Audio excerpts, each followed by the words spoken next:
আসসালামু আলাইকুম। বাংলাদেশের গর্ব কুমিল্লা জেলাবাসী। বাংলাদেশের কুমিল্লা জেলা থেকে সবচেয়ে বেশি মানুষ পাড়ি জমায় বিদেশে।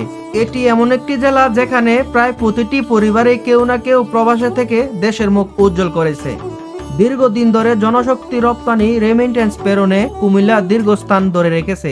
মুরাদনগর, লাকসাম, মনোহরগঞ্জ, চৌদ্দগ্রাম, বাখনপাড়া, দেবিদ্বার, তিতাস, বুড়িচং, দাউদকান্দি, হোমনা, মেঘনা, আদর্শ সদর, সদর দক্ষিণ, এই প্রতিটি এলাকা যেন একটি সোনার খনি, যেখানে স্বপ্ন তৈরি হয় আর সেই স্বপ্ন ছড়িয়ে পড়ে পৃথিবীর নানান প্রান্তে। বিদেশের মাটিতে থেকেও তারা ভুলে না নিজের শিকড়, ভুলে না মায়ের মুখ, গ্রামের কাঁচা রাস্তা, মসজিদের আজান। তাদের পাঠানো অর্থে গড়ে উঠেছে ঘর, রাস্তা, স্কুল, হাসপাতাল। এগিয়ে যাচ্ছে বাংলাদেশ। সব কুমিল্লাবাসী প্রবাসীদের প্রতি জানাই শ্রদ্ধা, ভালোবাসা ও আন্তরিক সালাম। আপনারা আমাদের গর্ব, আপনারাই আমাদের আসল হিরো।